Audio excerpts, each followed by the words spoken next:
Welcome students. इस video में हम बात करेंगे economic ideas of Alfred Marshall part number second, history of economic thought की सीरीज़ में। पिछली वीडियो में हमने बात करी थी अल्फ्रेड मार्शल के इकोनॉमिक आइडियाज़ के बारे में, पार्ट फर्स्ट। अब बात करेंगे पार्ट सेकंड। पार्ट सेकंड में फिफ्थ नंबर का जो पॉइंट है वो है हमारा कंज्यूमर सरप्लस। यहाँ से हम स्टार्ट करते हैं। कंज्यूमर सरप्लस क्या होता है? बेसिकली कंज्यूमर का फ़ायदा, एक तरीके से कंज्यूमर को बेनिफिट जो मिल रहा है, कंज्यूमर को गेन मिल रहा है मार्केट से। अब किस तरीके से मिलता है गेन? एक सेटिस्फेक्शन के रूप में। यहाँ पे जो गेन है वो एक सेटिस्फेक्शन के रूप में मिलता है। सेटिस्फेक्शन मतलब किसी भी चीज़ को ख़रीदने पे जब वो पे करता है तो उस पे का सेटिस्फेक्शन। यहाँ पे सेटिस्फेक्शन किससे रिलेट करेगा? पे से रिलेट करेगा। अब पे सेटिस्फेक्शन कैसे मिलेगा? सपोज़ कंज्यूमर सोचा कि कोई चीज़, यहाँ पे कोई प्रोडक्ट जो है वो 100 रुपीज़ का है, लेकिन एक्चुअली में मार्केट में गया तो उसको पे कितना पड़ा? 80 पे करना पड़ा।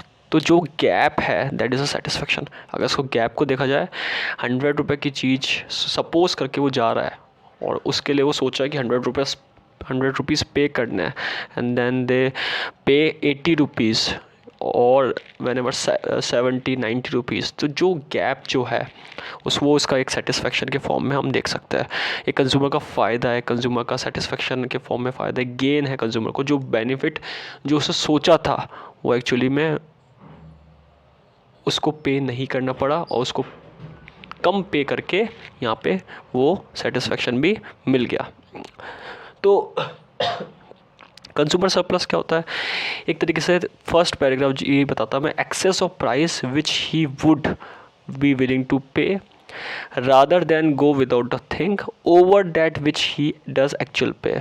जो प्राइस का एक्सेस है वो सोचता था कि इतना पे करना, लेकिन एक्चुअली में उस प्रोडक्ट को बिना छोड़े, बिना प्रोडक्ट को छोड़ के भी नहीं गया और प्रोडक्ट को लेकर भी गया है और यहाँ पे एक्चुअली में उसको पे करना पड़ा है। तो जो सरप्लस बेनिफिट हुआ है उसको, उस सेटिस्फेक्शन का, इसी को कंज्यूमर सरप्लस यहाँ पे मानते हैं।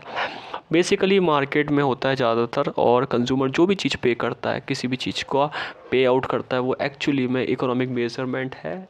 इकोनॉमिक मेजरमेंट में भी सरप्लस मिल गया और एक यहाँ पे कंज्यूमर का सेटिस्फेक्शन भी कम्प्लीटली हो गया है बिहेवियर से अगर देखा जाए तो सेकंड पैराग्राफ भी इसी चीज़ को समझाना चाहता है कि कंज्यूमर जनरली प्रिपेयर होता है हाई पे के लिए। ये बात मार्केट में देखी जाती है। कोई भी चीज़ होती है, ज़्यादा मनी को लेकर जाता है, अपने बजट को ज़्यादा लेकर जाता है, और लेकिन एक्चुअली में उसको कई बार कम पे करना पड़ता है, एक्चुअल पे लेस करना पड़ता है जितना उसने एक्सपेक्ट करा था मार्केट की स्थिति को देखकर।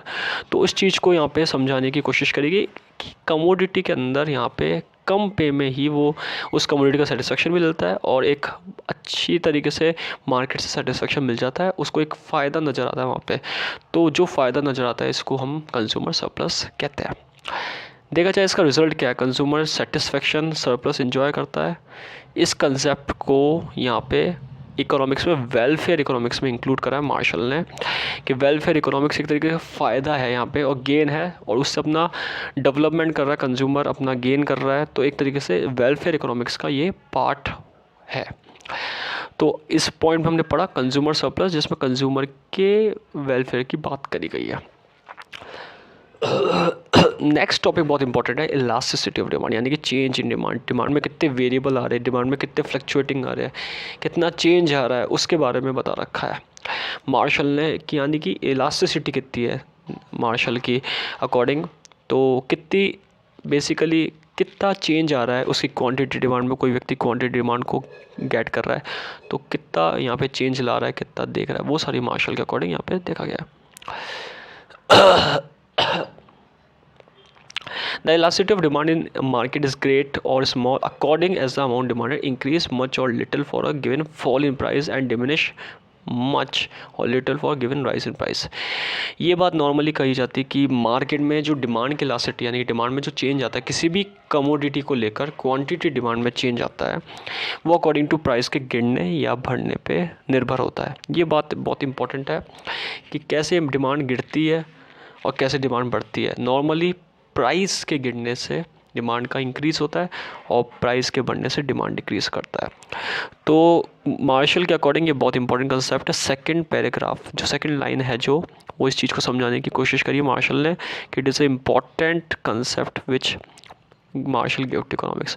ये कंसेप्ट मार्शल ने बहुत इंपॉर्टेंट तरीके से बताया है और मार्शल के अकॉर्डिंग 5 डिग्री है, 5 डिग्रीज है इलास्टिसिटी की जो देखने में आती है और जिसको हम कहते हैं परफेक्ट या एब्सोल्यूट इलास्टिक, यानी कि इलास्टिसिटी की जो पॉइंट है वो परफेक्ट है। और देखा जाए तो second highly elastic, perfectly relative elastic है, unitary elastic, less elastic, inelastic. 5 degrees हैं यहाँ पे। मार्शल ने इसको समझाने का कोशिश करा है कि 5 तरह की डिग्री है जो मार्शल के अकॉर्डिंग बताई गई है। He laid down that the demand for luxuries was highly elastic, for comfort elastic and for necessary inelastic। देखा जाता तो 3 तरीके की यहाँ पे कंपोनेंट बताए इन्होंने कि लग्जरी गुड्स हाईली इलास्टिक होते हैं, इनमें चेंज आता है। जैसे बहुत महंगी महंगी चीज़ें लग्जरी स्टैंडर्ड को शो करता है, उनकी डिमांड यहाँ पे ज़्यादा चेंज होती है, हाईली इलास्टिक होता है, ये देखा जाता है। कंफर्ट में इलास्टिक रहता है, चेंज होता है। और नेसेसरी गुड्स की जो होती है, जो ज़रूरतमंद सामान होते हैं, उसका कोई ऑल्टरनेट नहीं होता, इसलिए इन इलास्टिक यहाँ पे डिमांड चेंज नहीं होती बेसिकली। तो इन्होंने डिमांड जो लग्जरीज़ की बताई है वो एक तरीके से हाईली इलास्टिक बताई है, चेंज होती है ज़्यादा। बहुत ही इंपॉर्टेंट बात बताई इन्होंने कि लग्जरीज गुड जो होते हैं बहुत स्टैंडर्ड को शो ऑफ करते हैं, उनका यहाँ पे डिमांड हमेशा ज़्यादातर चेंज होता है। कंफर्ट गुड्स का इलास्टिक देखा गया है, कंफर्ट जोन में जो देते हैं, हेल्प करते हैं, जो कंफर्ट देने में या इन्जॉयमेंट देने में, इन चीज़ों को यहाँ पे इलास्टिक डिमांड रहती है, चेंज भी होती है और नहीं भी होती है। इन इलास्टिक नेसेसरी गुड्स की देखी गई है कि इन इलास्टिक मतलब यहाँ पे बिल्कुल चेंज ना होना। जैसे नेसेसरी गुड्स सोप हो गया, वीट हो गया, चावल हो गया, राइस हो गया, या फिर टूथपेस्ट हो गया, इस तरीके के जो गुड्स होते हैं जो बहुत ज़्यादा ज़रूरी है, बहुत ज़्यादा नेसेसरी है, उनकी डिमांड इन इलास्टिक रहती है। अगला पैराग्राफ इन्होंने समझाने की कोशिश करी है, elasticity of demand can be measure by the percentage in change in amount demanded upon percentage change in price. Very important point कि इलास्टिसिटी कैसे मेजर होती है, जो भी क्वांटिटी डिमांड में चेंज आया है divided by percentage change in price. Marshall ने इस चीज़ को यहाँ पे पहले डिफाइन करा था। Marshall 3 kind of price elasticity भी कहते हैं, वैसे इन्होंने 5 टाइप्स बताया, लेकिन मार्शल के अकॉर्डिंग अगर देखा जाए फाइनली तो मार्शल ने 3 के ऊपर बेसिस करा है। 3 कैटेगरी यहाँ पे बांट दी प्राइस इलास्टिसिटी की। यूनिटरी है, यहाँ पे यूनिटरी आएगा, ग्रेटर देन यूनिटरी और लेस देन यूनिटरी इलास्टिक। यानी कि एक तो जो इक्वल टू 1, यानी कि इस तरीके से हम समझ सकते हैं इसको कि जो ED है उसका इलास्टिसिटी ऑफ डिमांड जो है वो इक्वल टू 1 यानी कि यूनिटरी माना जाता है। और अगर देखा जाए तो यहाँ पे जो ग्रेटर दैन यूनिटरी में क्या होगा, ग्रेटर दैन यूनिटरी में सिंपल सा एक कंसेप्ट होगा कि मोर देन 1 हो जाएगा, मोर देन यहाँ पे 1 माना जाएगा। अगर ग्रेटर दैन यूनिटरी में तो मोर देन 1। अगर देखा जाए तो लेस यूनिटरी में लेस देन 1 हो जाएगा, यहाँ पे ED जो होगा वो लेस देन 1 होगा। तो 3 कंडीशन आती है, मोर देन 1, लेस देन 1 और equal to 1। More than 1 greater होती है, इक्वल टू 1 यूनिटरी होती है, लेस देन यूनिटरी होती है। He also enumerated the factors governing elasticity. कुछ फैक्टर्स के बारे में भी इन्होंने बताया, ये बात भी इग्नोर नहीं करी जा सकती है कि कौन कौन से फैक्टर है। जैसे प्राइस लेवल हो गया, जैसे नेचर का ऑफ कमोडिटीज़ हो गया, जैसे वैरायटी ऑफ यूजेस हो गया, सब्स्टिट्यूट्स कमोडिटी के क्या है, time element, taste and habit, government की प्राइस लेवल क्या है गवर्नमेंट के अकॉर्डिंग भी, और नॉर्मली मार्केट एंड की डिमांड और सप्लाई के अकॉर्डिंग, उससे कमोडिटी की इलास्टिसिटी अफेक्ट होती है। कमोडिटी का नेचर कैसा है, लग्जरी है, नेसेसरी है, कंफर्ट है, तो उसका हमने पहले पढ़ा है कि लग्जरी की इलास्टिसिटी ज़्यादा, कंफर्ट की इलास्टिसिटी इक्वल टू 1 और लेस देन 1 होगा उसका नेसेसरी गुड्स की। कितना यूज़ करता है, वैरायटी ऑफ यूजेस, सब्स्टिट्यूट कितने हैं उसके, टी और कॉफ़ी वाला एग्जांपल यहाँ आएगा, टाइम एलिमेंट कितना है, टेस्ट एंड हैबिट, ये सारे पॉइंट इसमें कवर हो जाएंगे। इसके बाद बात करते हैं सप्लाई एंड कॉस्ट की। सप्लाई एंड कॉस्ट के ऊपर इन्होंने थ्योरी ऑफ सप्लाई के ऊपर पहले बात करी है। Marshall develop his theory of supply on the lines similar to analysis of demand. जिस तरीके से डिमांड की बात करिए इसी तरीके से मार्शल ने थ्योरी ऑफ सप्लाई के बारे में भी अपना एक आइडिया दिया है। जैसे जैसे मार्जिनल यूटिलिटी डिमिनिशिंग होती है as a consumer increases consumption of commodity, the marginal cost rise है, the product of commodity expand. ये इंपॉर्टेंट पॉइंट है, वेरी इंपॉर्टेंट पॉइंट। क्या है point? Just as marginal utility, जैसे डिमिनिशिंग होती है कंज्यूमर अपना कंजम्पशन बढ़ाता है। ये बात देखी भी जाती है, law of diminishing marginal utility इस पे लगता है। Law of diminishing marginal utility क्या कहता है कि किसी भी कमोडिटी को आप इंक्रीज़ करोगे तो कंजम्पशन, तो उसकी जो यूटिलिटी है वो डिमिनिशिंग होगी। इसी तरीके से सप्लाई भी बढ़ेगी, क्योंकि कंजम्पशन ज़्यादा होगा तो सप्लाई बढ़ेगा। मार्केट में सप्लाई ज़्यादा, बार बार सप्लाई करना ही पड़ेगा। तो इस चीज़ को लेकर यहाँ पे प्रोडक्शन ऑफ कमोडिटी है वो एक्सपेंड होगा। मार्जिनल कॉस्ट बढ़ेगी, प्रोडक्शन कमोडिटी एक्सपेंड होगा, क्योंकि डिमांड ज़्यादा आ रही है तो सप्लाई ज़्यादा करने के लिए ज़्यादा प्राइस बढ़ाते रहेंगे और कमोडिटी को एक्सपेंड करेंगे प्रोडक्शन करना। तो ये दो तीन बातें इसमें आती है कि मार्जिनल यूटिलिटी डिमिनिशिंग होती है। इसका रिलेशन बनाने की कोशिश करिए मार्शल ने कि मार्जिनल यूटिलिटी जब डिक्रीज़ होती है तो कंजम्पशन, ये बात पक्की है कि कंजम्पशन करता है कमोडिटी का। कोई भी प्रोडक्ट ले लिया, कंज्यूमर ने ज़्यादा कंजम्पशन कर रहा है, यानी कि यूटिलिटी सेटिस्फेक्शन लेवल गिर रहा है। तो यहाँ पे कंपनी को भी या ऑर्गेनाइजेशन या प्रोडक्शन डिपार्टमेंट को भी सप्लाई यहाँ पे उस चीज़ की बढ़ानी पड़ेगी, तभी वो उस चीज़ से मीट कर पाएगा जो मार्केट में उसकी डिमांड है।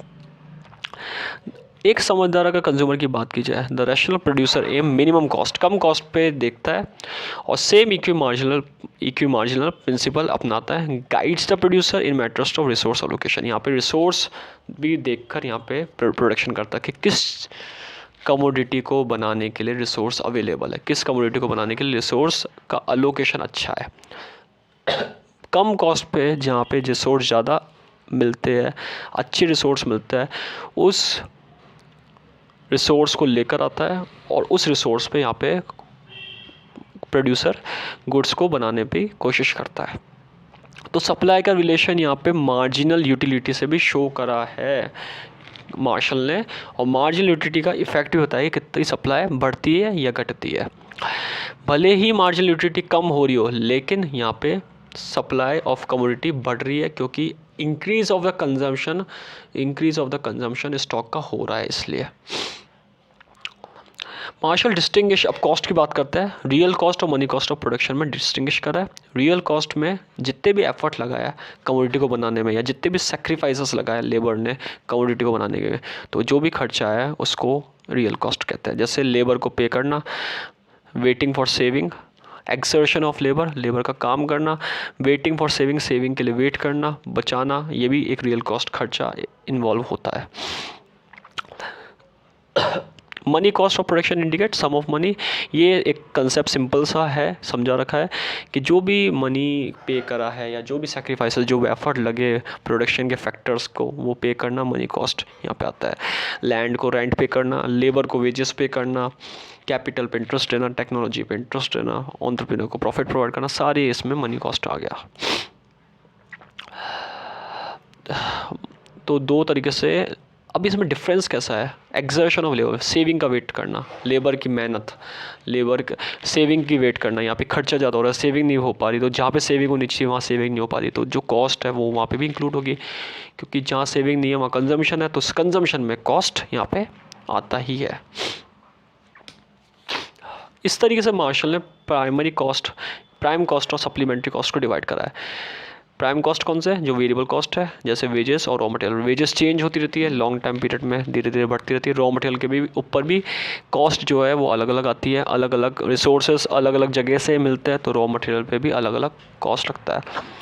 सप्लीमेंट्री कॉस्ट को फिक्स कॉस्ट बनाया, जैसे depreciation, interest on loan short time period में, रेंट, सैलरी ऑफ एग्जीक्यूटिव्स, यानी कि एडमिनिस्ट्रेशन डिपार्टमेंट की सैलरी फिक्स रहती है, तो इनको फिक्स कॉस्ट में यानी कि देने ही देने हैं, इनका खर्चा रहेगा ही रहेगा, कॉस्ट रहेगी। इस चीज़ के ऊपर बात करिए।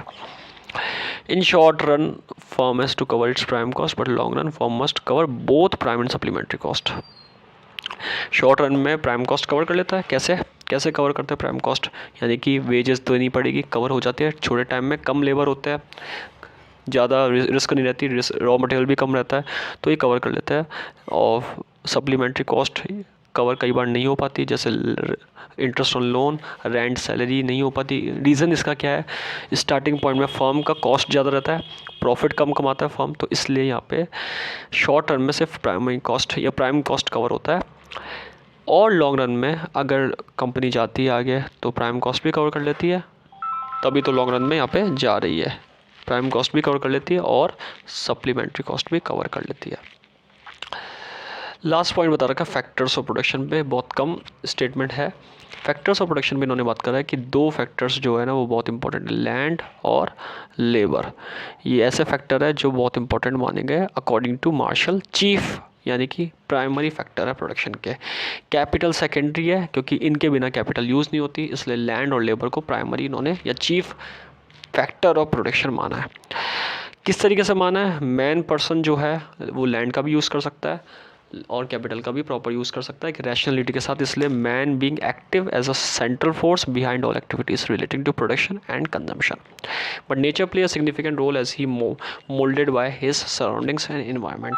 तो दोनों को एक इम्पॉर्टेंट बताया इन्होंने, एक तो मैन के बारे में बताया, मैन एक्टिव है, सेंट्रल फोर्स उसका लगता है सारी एक्टिविटी को लेकर, प्रोडक्शन और कंजम्पशन को लेकर, और यहाँ पे इन्वायरमेंट की चीज़ों को भी इन्होंने बताने की कोशिश करी है कि लैंड का भी या लैंड से रिलेटेड थिंग्स का भी इम्पोर्टेंट रोल है इन्वायरमेंट के अंदर प्रोडक्शन को और कंजम्पशन को बनाने में। इसलिए यहाँ पे लैंड को, लेबर को बहुत इंपॉर्टेंट इन्होंने बताया है कि लैंड का इन्वायरमेंट से कनेक्शन है, बिना लैंड के लेबर भी नथिंग है, कुछ भी नहीं है, और लेबर भी प्रॉपरली अगर लैंड का यूज़ करता तो लैंड की एक वैल्यू बढ़ती है। इसीलिए दोनों का चीफ फैक्टर ऑफ प्रोडक्शन इन्होंने कहा है, लैंड को और लेबर को। देन इन्होंने कैपिटल को सेकेंडरी एजेंट यहाँ पे माना है, कैपिटल को यहाँ पे इन्होंने सेकेंडरी एजेंट कहा है प्रोडक्शन का। तो इस वीडियो में हमने बात करी सेकंड पार्ट अल्फ्रेड मार्शल के लेबर, और सेकंड पार्ट बात करी हमने economic ideas of Alfred Marshall, history of economic thought. Thank you.